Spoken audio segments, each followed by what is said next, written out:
y echa a volar un poquito su imaginación. Imagine por un momento la majestuosidad de un nacimiento de agua.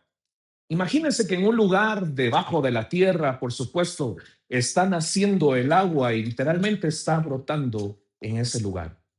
Está brotando quizá desde las faldas de un volcán o quizá está brotando desde una montaña. Probablemente se nos vengan a la imagen muchos ríos aquí en Guatemala, pero también cómo nosotros podemos ver que este río empieza a avanzar y este río comienza a satisfacer las necesidades de todas las personas que lo rodean. Imagine por un momento que ese caudal de ese río empieza a llegar a los sembradores. Ese caudal del río empieza a llegar a aquellas casas y aquellas personas pueden empezar a beber. Imagínese aquella tierra reseca que empieza a llegar el agua y que de una u otra forma los cultivos que antes se veían muertos, ahora los cultivos empiezan a nacer y empiezan a florecer una vez más. Recuerde que el Señor está siendo la imagen de este río y el Señor es el que está llevando el florecimiento y el nacimiento de todas las cosas. Ahora puede abrir sus ojos y ahora yo le pido que por favor imagine o que recuerde un poquito la historia de el paraíso, del jardín del Edén. La palabra del Señor describe al jardín del Edén como el monte donde habita el Señor. De ahí brota un río que luego se divide en cuatro brazos, proveyendo integralmente lo necesario para nacer, para crecer y para multiplicarse. Es como si Dios mismo hubiera diseñado el primer plan de riego sin necesidad de que algún agricultor de alguna u otra forma diseñara la forma para poder llevar este vital líquido a las plantas. Sin necesidad de ingenieros ni tuberías, el agua fluía para que a nada le faltara esta provisión. Aquí lo interesante, mis amados hermanos, a veces nosotros nos complicamos la vida simplemente porque nosotros pensamos que llevar las cosas, a veces nosotros necesitamos llevar el agua a un punto y tenemos que utilizar una manguera, tenemos que utilizar tubería. Nos confundimos con regaderas que se rompen, facturas de agua bastante elevadas, pero veamos por un instante el que Dios ha provisto todas estas cosas desde su trono, desde el lugar donde Él habita y por supuesto donde Dios habita. La vida fluye, todo se multiplica y también todo se sostiene. Así como un río puede sostener ciudades enteras. Tuve la oportunidad de estar en el nacimiento del río San Juan, allá en Aguacatango, Huehuetenango. Y ese río se dice que por lo menos cubre las tres cuartas partes de la necesidad de agua de todo Huehuetenango. Imagínense, Huehuetenango no es nada pequeño. Y este nacimiento de río es el que sacia por lo menos tres cuartas partes de este departamento. Pero si nosotros entendemos de que la vida fluye a través de este río y llega vida a través de este río a los diferentes puntos, a los diferentes lugares, imagínense qué sucede con nosotros cuando permanecemos cerca del río del Señor. Abra conmigo, por favor, su Biblia en el libro de Génesis. Vamos a ir a Génesis. Es bien difícil encontrar Génesis, bien complicado encontrar Génesis. Yo les pido, por favor, vamos a Génesis capítulo 2. Génesis capítulo 2 y vamos a leer del verso 10 al verso 14. Cuando lo tenga, por favor, diga un fuerte amén. Amén. Dice la palabra del Señor. Del Edén salía un río que regaba el huerto y de ahí se dividía en otros cuatro ríos. Uno de ellos se llama Pisón y es el que rodea toda la tierra de Javilá donde hay oro. El oro de esa tierra es bueno y ahí también hay bedelio y ónice. El segundo río se llama Gijón y es el que rodea toda la tierra de Cus. El tercer río se llama Hegekel y es el que corre al oriente de Asiria. El cuarto es el río Éufrates. Amén. Tenemos que recordar un poquito de qué es lo que el Señor habló al inicio de este año para la iglesia, particularmente la visión hacia dónde el Señor nos está encaminando. ¿Cuál es la dirección que el Señor nos ha dado para que nosotros avancemos? Los que estuvieron el primer domingo de este año recordarán que yo di un mensaje acerca de Ezequiel capítulo 47. Para dar un contexto para los que no estuvieron en esa ocasión, pero que es importante que entendamos esto, Ezequiel recibe una visión y se da cuenta que hay un río que nace literalmente debajo del templo. Este termina desembocándose en el mar muerto, un mar muerto que no es su nombre puesto por casualidad. El nombre no es una exageración, literalmente todo lo que toca el mar muerto está muerto. Se dice que por lo menos unas 7 veces más salado es el mar muerto que cualquier otra región en la tierra. Literalmente ahí no hay vida, todas las cosas flotan, es difícil que algo se pueda hundir por la presión y por lo que está ocurriendo en este lugar. Literalmente no hay nada de vida. Y entonces Ezequiel es llevado por una visión en donde esencialmente aprendemos lo siguiente. Todo lo que tiene que ver con Dios tiene un movimiento. No hay nada estático en el Señor. Y eso debe de retar nuestra vida, ya que si nosotros somos representantes del Señor aquí en la tierra, nosotros siempre tenemos que estar en constante actividad, siempre tenemos que estar en movimiento. No es posible que un hijo de Dios esté en la quietud y esté en la comodidad de lo que ha podido lograr en su vida. Si bien es cierto, hemos avanzado, si bien es cierto, hemos logrado cosas, siempre deberíamos de tener el anhelo de poder encontrar algo más. Esto definitivamente no es un comentario ni tampoco es un aliento para que usted se convierta en una persona ambiciosa. No es el anhelo de tener más y más y más solamente para mí, para mí, para mí. El anhelo de tener más es para poder también bendecir a los demás. Y lo importante del movimiento que refleja el Señor es que hay vida. Yo lo decía y lo señalaba así comparándolo con la iglesia, y es que la iglesia del Señor nunca puede quedarse estática, nunca puede quedarse como un lago o como un agua que está estancada. La iglesia siempre tiene que moverse y siempre tiene que haber señal de que hay vida en ella. Ahora, número dos, en la profundidad es donde hay sanidad. Se recuerda, Ezequiel recibe esta visión en donde primero el agua le llega a los tobillos, luego avanza hacia las rodillas, hacia la cintura, hacia los lomos y finalmente Ezequiel se da cuenta que no hay manera de seguir avanzando si no es que él empieza a nadar y él se tiene que zambullir por completo. Lo que nos muestra esto es de que justamente ante esa profundidad del río, el río dice que empieza a tocar el mar muerto. Otra vez, entendamos que un río es agua dulce y está desembocando en el mar muerto en donde literalmente no hay vida.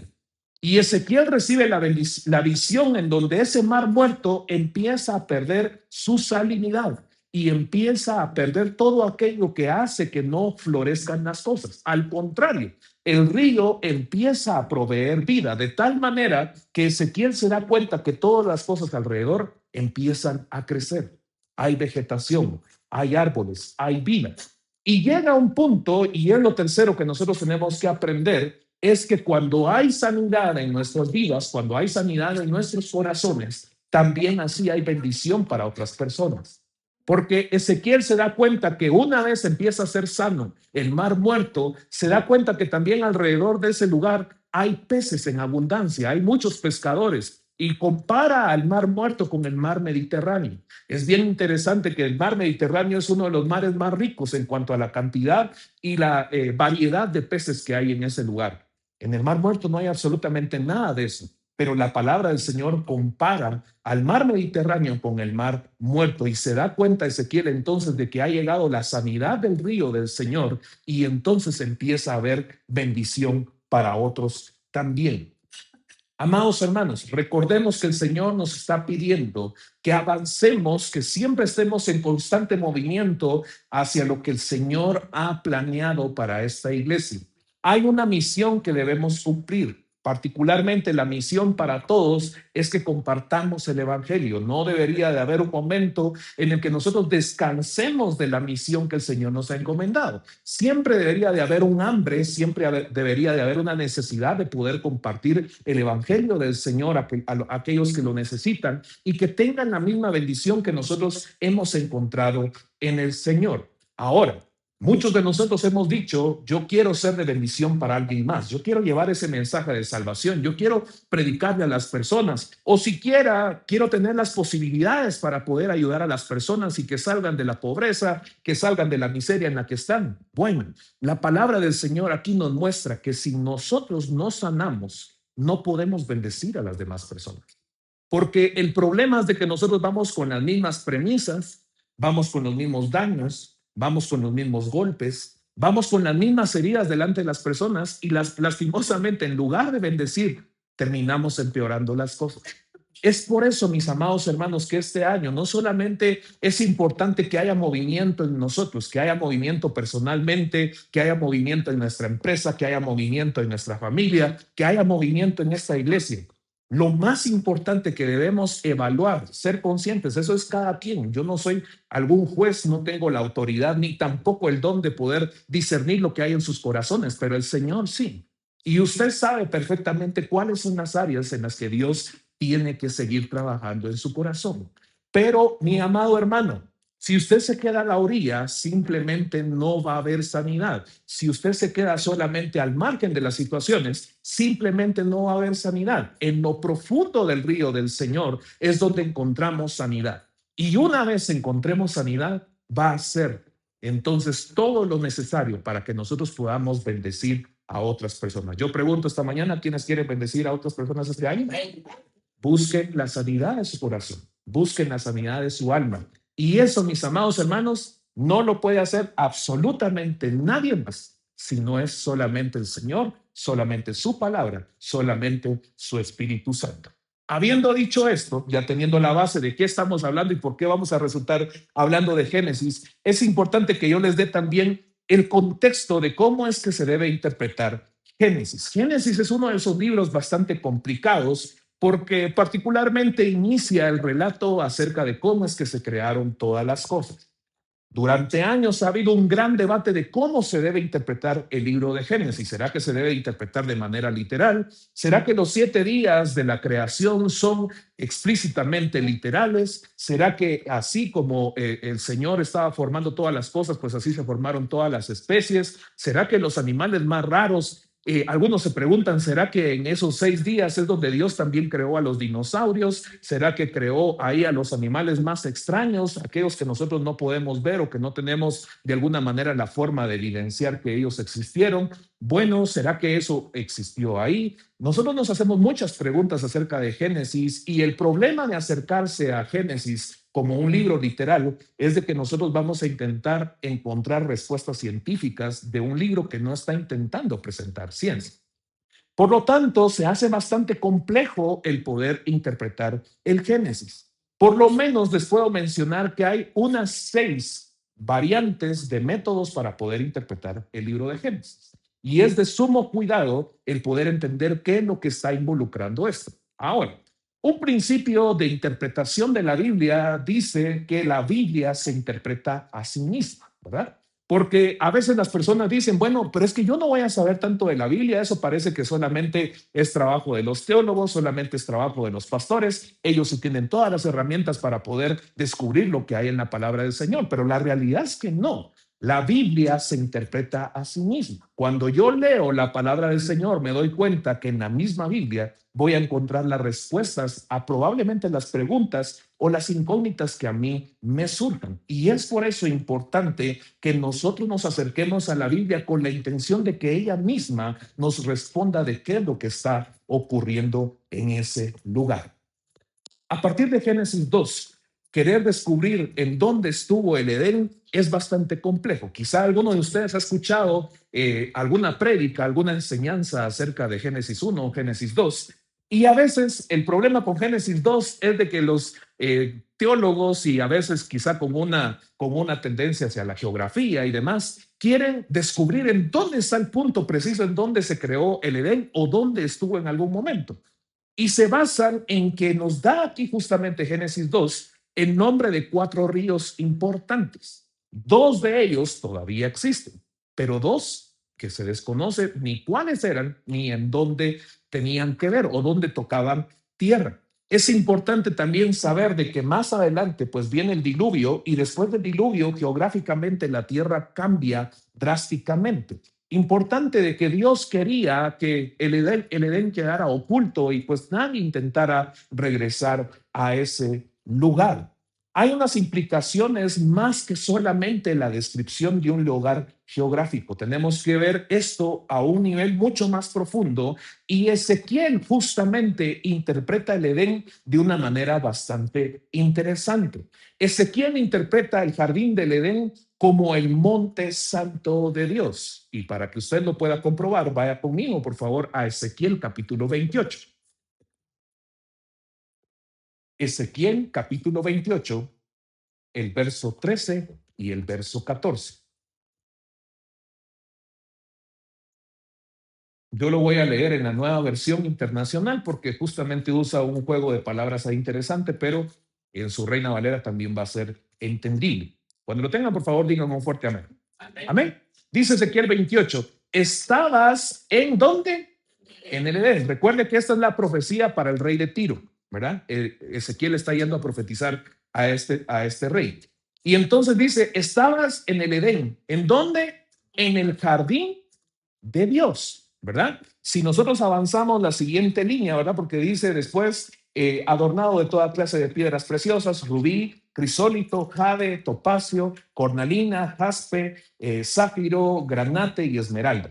Dice después, tus joyas y encajes estaban cubiertos de oro y especialmente preparados para ti desde el día en que fuiste creado. El verso 14 dice, fuiste elegido querubín protector, porque yo así lo dispuse. ¿Estabas en dónde? En el santo monte de Dios. ¿Se recuerda? Entonces, estabas en el Edén, en el jardín de Dios. Y el verso 14 está diciendo, estabas en el santo monte de Dios. Y si avanzamos dos versículos más, en el verso 16 dice, pero por tantos negocios que hacías, te fuiste llenando de iniquidad y pecaste. Por eso, querubín protector, yo te expulsé. ¿De dónde? Del monte de Dios y te arrojé lejos de las piedras encendidas, o en la Reina Valera lo traduce como las estrellas. Se da cuenta de la conexión que hace Ezequiel. Nos da una luz de qué era el huerto de Dios. Algunos se han preguntado, ¿será que el Edén era un lugar físico? ¿Será que era un lugar real? ¿Será que verdaderamente existió el Edén? Pues estamos seguros de que sí existió, porque pues al final de cuentas era el lugar en donde Dios plantó al ser humano y donde creó absolutamente todas las cosas. Pero también debemos entender que el Edén tiene que ver también mucho más profundo y Ezequiel lo interpretó de esa manera muy sencillo. Para Ezequiel, el Edén era el monte santo de Dios. No necesariamente era el mundo perfecto antes del pecado. Existen otras referencias y esto debería de ponernos a pensar, mis amados hermanos. ¿Será que el relato del Edén en el Génesis solamente nos está hablando de un lugar geográfico específico? ¿O será que a lo largo de la Biblia hay otras figuras, otros momentos que complementan la idea de lo que es realmente el Edén? Alguien puede decir, pues claro, es prohibido saber dónde estaba el Edén porque Dios no quería que Adán y Eva regresaran ahí. Se dice del relato que él puso a dos ángeles, ¿verdad? Que estuvieran a la puerta, espadas de fuego, literalmente, en donde nadie podía más entrar. Y eso es cierto. Pero a lo largo de la Biblia nos podemos dar cuenta que nadie está intentando retornar al jardín del Edén. ¿Habrá algún pasaje en la Biblia en donde diga, regresemos al jardín del Edén? Nadie en la Biblia está diciendo, yo quiero regresar al jardín del Edén. Pero lo que sí hizo toda la humanidad, lo que sí hizo todo el pueblo de Dios es el anhelar regresar al monte de Dios. Anhelar regresar a la presencia de Dios. Anhelar regresar al lugar en donde Dios habita. Salmos está plagado de muchas figuras en donde se habla acerca de Sión. Sión como la figura de la ciudad en donde Dios habita. Y por eso, mis amados hermanos, nos damos cuenta de muchos ejemplos a lo largo de la Biblia. Por ejemplo, la Torre de Babel. ¿Cuál era el corazón detrás de construir la Torre de Babel? Llegar al cielo, llegar otra vez a la presencia de Dios. No estaban intentando reconstruir un Edén, no estaban intentando reconstruir el lugar en donde todo inició, estaban intentando llegar a la presencia de Dios. Pero de manera puntual, ¿a dónde quiero llevarlos esta mañana? Es que hay una comprensión mucho más profunda acerca del jardín del Edén, como la misma presencia de Dios. Edén significa en arameo abundancia y desde el hebreo significa placer y deleite. Para el mundo oriental y la cosmovisión que ellos tenían acerca de Dios, tenían una forma particular de interpretarlo, y es que Dios regía y fructificaba todo a partir desde su monte santo. Eso nosotros lo seguimos pensando y nosotros lo seguimos creyendo. Colosenses 1:16 dice que en él fue creado todo lo que hay en los cielos y en la tierra, todo lo visible y todo lo invisible, tronos, poderes, principados o autoridades. Todo fue creado por medio de él y para él. ¿Estamos ahí? Eso queda más que claro en nosotros. Entonces, esa cosmovisión al final también llega a afectarnos a nosotros. Entonces, no debería ser difícil, no debería de ser complicado el poder entender que el Edén se refiere a la presencia del Señor y que nosotros deberíamos de entender particularidades de esto. ¿Por qué los estoy llevando hacia este lugar? Primero, porque la figura del río de Dios, que es la serie que estamos desarrollando en este momento, el río de Dios tiene que ver en toda la palabra del Señor. Un spoiler que les puedo dar: vamos a predicar de Génesis, vamos a predicar de Ezequiel, vamos a predicar de los evangelios y vamos a terminar en Apocalipsis. Literalmente el río de Dios aparece desde el Génesis hasta el Apocalipsis. Tiene que ver con cómo se iniciaron todas las cosas y tiene que ver con cómo terminarán todas las cosas. Entonces, abróchese, por favor, esté al pendiente. Yo espero que esto le dé tanta curiosidad y espero que en su corazón usted también reciba lo que el Señor tiene para nosotros. Entonces, el punto número uno: lo que el Señor nos enseña a través del jardín del Edén, este río que nace en ese lugar y que luego se desemboca en cuatro más. Lo primero que nos enseña el Señor es que lo que Dios planta, también lo riega. Diga conmigo: lo que Dios planta, también lo riega.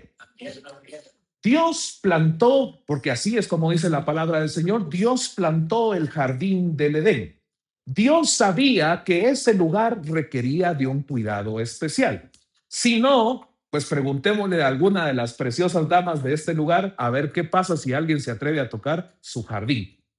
El jardín tiene un cuidado especial, ¿verdad? Se requiere de mano, se requiere de paciencia y se requiere de algunas mujeres que están dispuestas incluso a ir a hablar con sus mismas plantitas, ¿verdad?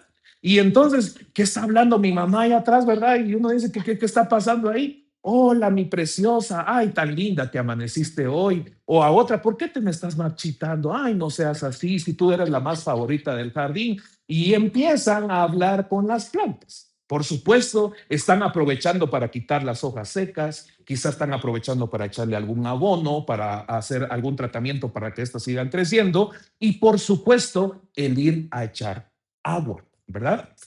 Eso era lo que Dios sabía que se necesitaba en el jardín del Edén. Dios no solamente se encargó de que hubiera un río para el jardín, sino que de ese mismo río proveyeran cuatro más. Cuando la Biblia nos está mostrando que ese río se desprende en cuatro grandes brazos, eso muestra el hecho de que la bendición de Dios salía incluso de aquel lugar que tenía Dios preparado para Adán y para Eva. Esto claramente, mis amados hermanos, nos muestra de que Dios se encargó de absolutamente todo. Dios sabía que en ese jardín iban a haber árboles y que los árboles, pues sí, le entran grueso al agua, ¿verdad? Iban a haber plantas que también iban a necesitar agua. Iban a haber animales que en algún momento iban a necesitar agua. Iba a haber un ser humano ahí dentro que en algún punto iba a necesitar agua. Mi amado hermano, lo que se planta necesita riego, necesita vida. Justamente el primer río que menciona la palabra del Señor, ¿cómo se llama? Vamos otra vez a Génesis 2. ¿Cómo se llama el primer río que aparece en el jardín del Edén?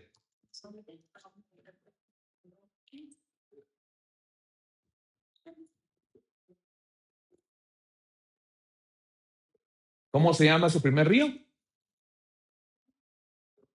Pisón, exactamente. Ahora, ¿qué significa pisón?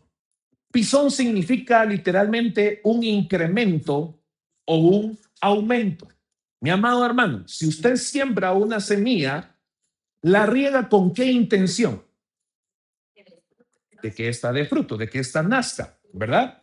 Nosotros desconocemos que el misterio que hay detrás de poder sembrar una semilla en la tierra y qué es lo que ocurre, porque realmente el sembrador llega, toma la semilla, la pone en la tierra, pero ¿qué tiene que hacer?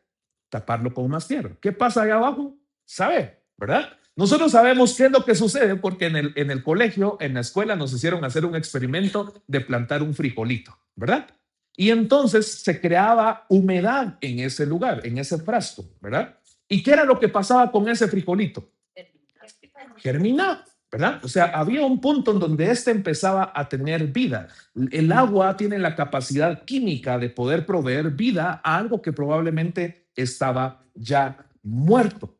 Entonces, mi amado hermano, debemos entender que se riega con la intención de que haya vida, de que aumente, de que se incremente el tamaño, y eso es lo que hace Dios. Riega para que haya vida.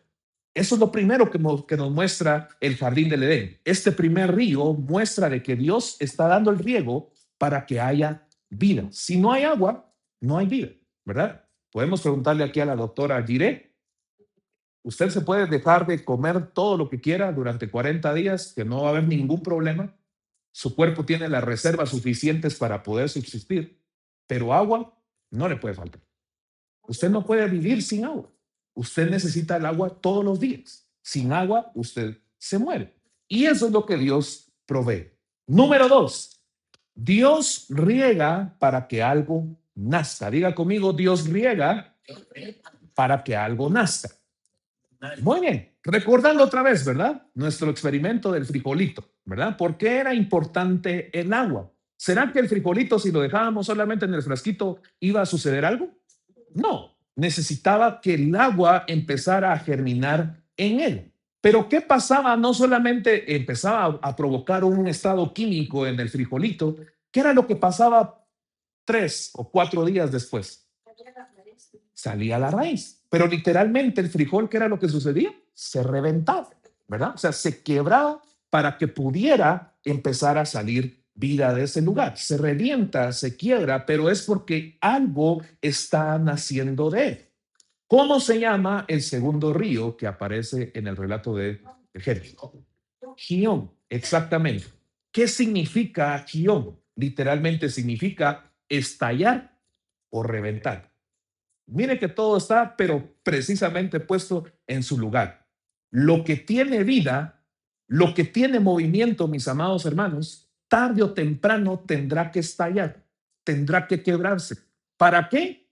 Para dar vida. O sea, esto no es en ninguna manera puesto de una manera negativa en que Dios va a quebrar algo para que se acabe o para que se fulmine. No, al contrario, lo quiebra, lo revienta con la intención de que empiece a brotar más vida, para que algo empiece a crecer, para producir vida. Y eso es lo que produce el río de Dios. Cuando Dios riega, empieza a nacer algo también en nosotros. Número tres, Dios riega para nutrir. Diga conmigo, Dios riega para nutrir. Entonces ya vamos dos, ¿verdad? Lo primero es Dios riega, lo que Dios planta, perdón, Dios también lo riega. Dios riega para que haya vida. Y Dios riega para qué? Para nutrir, exactamente. Cuando Dios se encarga de sembrar, ¿verdad? Dios literalmente está haciendo lo que los agricultores hacen. El misterio que hay de el agricultor llega a su terreno y tiene que depositar unos 4, 5 o 6 maicitos para que eso en su momento pues se convierta en una caña, para que eso después vaya a dar mazorcas, para que eso nos provea de maíz. Pero antes de tapar con más tierra, ¿qué es lo que hace el agricultor? Pone las semillas en la tierra y ¿qué hace después de eso? Echa agua, exactamente. Y luego tapa. Muy bien. Entonces, ¿qué es lo que sucede ahí abajo? ¿Qué es lo que está pasando? Literalmente lo que ya ejemplificamos anteriormente. Empieza a haber vida, llega un punto en donde esa semilla empieza a reventar, dijo hermana Marita, empieza a tener raíces, empieza a buscar los nutrientes que están ahí pero hasta entonces no se ve absolutamente nada, ¿verdad? O sea, lo que se tapó sigue sin haber noticias, sigue sin haber una actualización de lo que ha pasado allá abajo. ¿Qué es lo que tiene que hacer el sembrador después de haber ido a sembrar su semilla, tapar y esperar que eso empiece a ocurrir?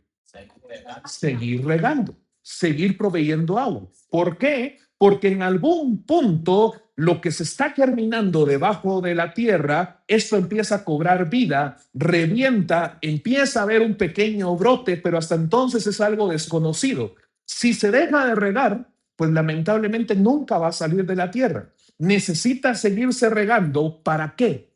Para ser nutrido.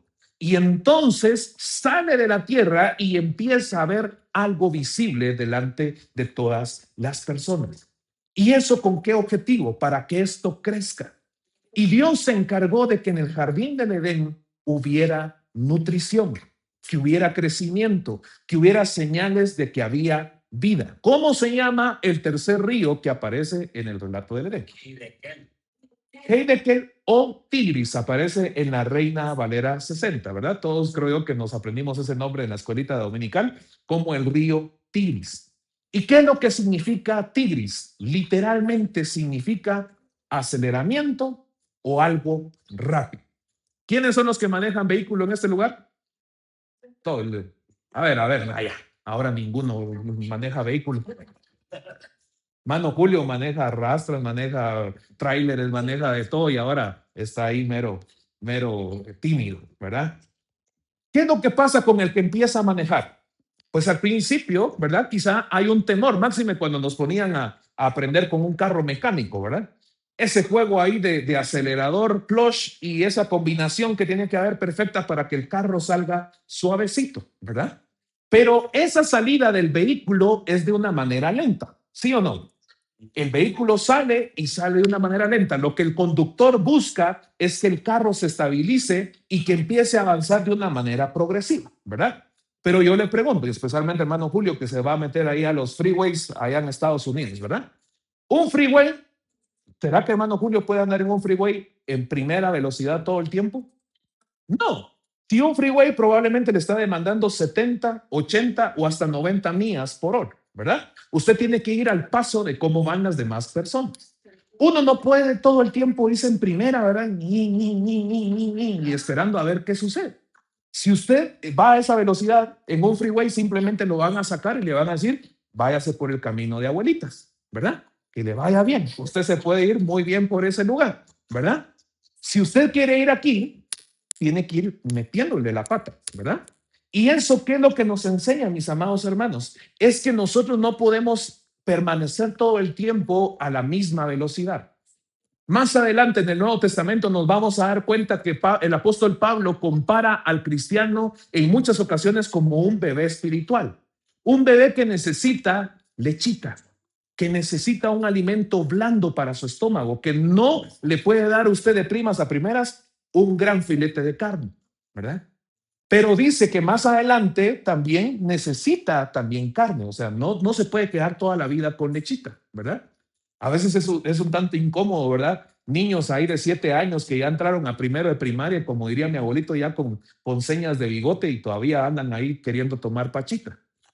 No es lógico eso que suceda en el crecimiento natural de las personas. Es por eso, mis amados hermanos, es que nosotros necesitamos avanzar. Nosotros una vez nos estabilizamos, una vez ya salimos de esa primera velocidad, no podemos quedarnos en ese mismo lugar. Y era lo que yo decía en la predicación anterior. El cristiano no puede quedarse estático, no puede conformarse a que esto ya logré este año y bueno, pues por lo menos ya estoy asistiendo a la iglesia. Eso ya es un avance. Muy bien, ese fue un avance para el año pasado.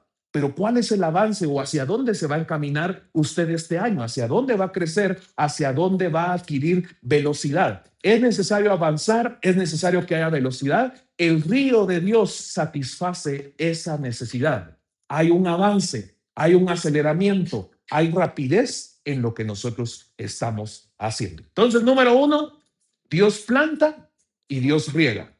¿Dios riega para qué? Para que haya vida. Número 3, Dios riega para que haya nutrición, ¿verdad? Dios también provee lo necesario para que haya rapidez y que haya aceleramiento. Y el número 4, Dios riega para que haya fruto. Diga conmigo, Dios riega para que haya fruto. Vamos al libro de los Salmos, capítulo 1.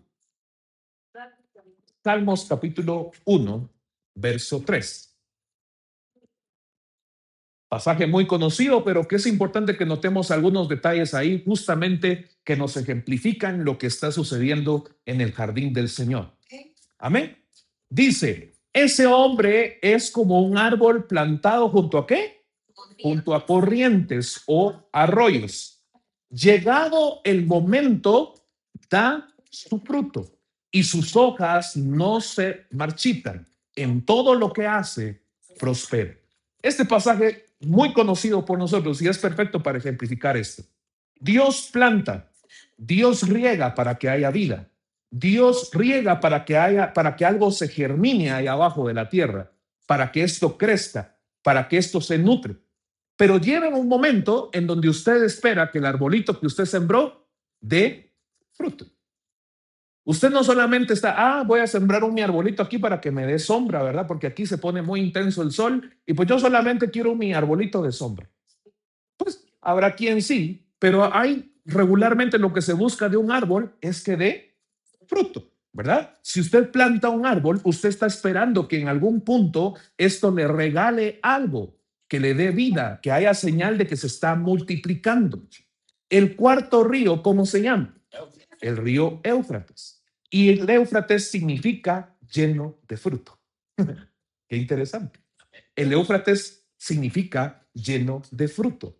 Y esto, mis amados hermanos, Dios lo diseñó, Dios lo plantó y su río se hace cargo de mantener no solo la vida de los árboles, de las plantas, sino es tal la nutrición que Dios provee en el jardín a tal punto de que estos empiezan a dar fruto. Esto es lo que sucede en la presencia del Señor. Esto es lo que existe en la habitación de Dios. No anhelamos volver al jardín del Edén, deberíamos de anhelar volver a la presencia de Dios, el lugar donde Dios está, en donde hay crecimiento, en donde hay vida, pero también en donde debe haber fruto. Pellizca a la persona que tiene al lado y dígale, tiene que haber fruto en ti. ¿Cuál es el peligro de que no haya fruto? ¿Alguien me puede decir cuál es el peligro de que no haya fruto? Se corta. ¿Qué pasó con la higuera? La cortaron, la maldijeron, ¿verdad? Se secó, exacto.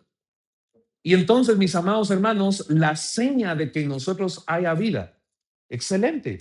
Hay un punto en donde Dios nos rescata, hay un momento en el que Dios nos encuentra y literalmente estábamos muertos y el río del Señor, de una manera muy suave, de una manera muy apacible, empezó a llegar a nuestra vida.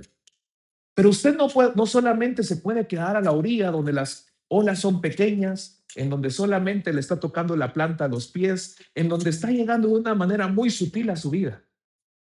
Adelante, usted va a empezar a encontrar una corriente y que probablemente eso lo anime y que probablemente eso le empiece a dar vida y usted diga, pues ya no soy la misma persona de antes, estoy cambiando, el Señor me está transformando.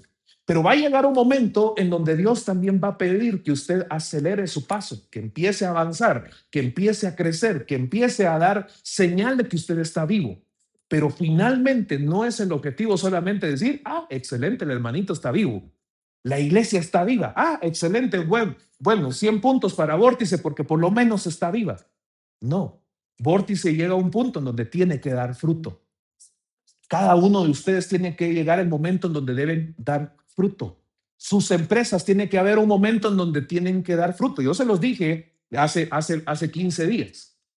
El propósito del Señor para nosotros este año es de una manera integral. Usted tiene que anhelar el poder bendecir a otras personas. Hay muchos de ustedes que son emprendedores.